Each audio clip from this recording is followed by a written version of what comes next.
We are already ready to respond. Ukraine and the West have carefully developed a military response to Russia's ongoing violation of the ceasefire. But what does this mean in practice? After the so-called energy ceasefire, which world leaders had discussed, effectively collapsed and Russian missiles once again rained down on peaceful cities, including Kyiv, Dnipro, Kharkiv, and Odessa, Ukraine, together with its Western partners, began preparing not only diplomatic but also military intervention and a response to the violation of the ceasefire regime. According to information published by the Financial Times, these measures include plans to strengthen defensive capabilities, adjust operational strategies, and develop joint interaction scenarios that are intended not only to repel attacks, but also to send a signal to the Kremlin. Attempts to play at ceasefire through backdoor methods will have very serious consequences. And now, more details in our report. You're watching the Glevred channel, and I'm your host, Evgeny Serov. Like this video and subscribe to the channel.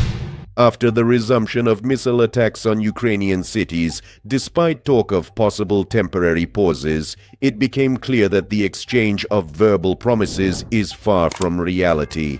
Missiles do not target only energy facilities. They strike infrastructure, residential neighborhoods, and transportation hubs, creating enormous consequences for the civilian population and the economy. In response, Ukraine's allies, including the United States and EU countries, have developed a broad strategy not just to strengthen Ukraine's defense, but to coordinate military countermeasures against Moscow's attempts to violate its own commitments. According to information from sources mentioned by the Financial Times, this strategy considers several areas: expanding the supply of advanced air defense systems, enhancing and strengthening ground forces and artillery, as well as fostering a closer integration of intelligence capabilities with international partner countries. This adjustment in military aid is not a calculated response.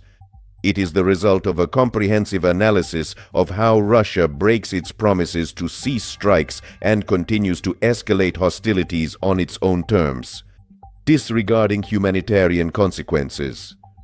Furthermore, very specific and particular attention is now being paid to air defense and early warning systems. Strikes on energy facilities and infrastructure are becoming increasingly frequent and destructive, which is why Ukraine and its allies believe that only strengthening airspace defense can save civilian lives and reduce damage.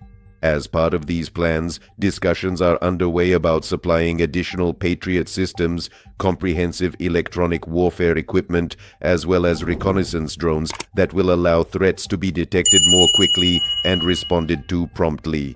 Coordination between Kyiv headquarters and Western allies has become deeper and more efficient. Strategic frameworks now incorporate not only long-term planning, but also rapid tactical responses to ceasefire violations, which are monitored in real time.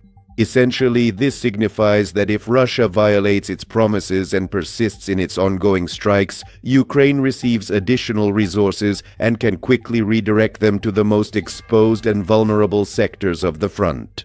Meanwhile, Trump continues to prepare the public and global elites for the idea that the upcoming negotiations should lead to some kind of breakthrough. He insists that joint military and diplomatic efforts, reinforced by allied pressure, can create the conditions for real progress toward peace. However, Ukrainian analysts and experts remain skeptical. Peace cannot be achieved by diplomacy and talks alone. What truly matters is the capacity to effectively counter violations and to demonstrate a firm readiness to take action. If agreements remain only on paper,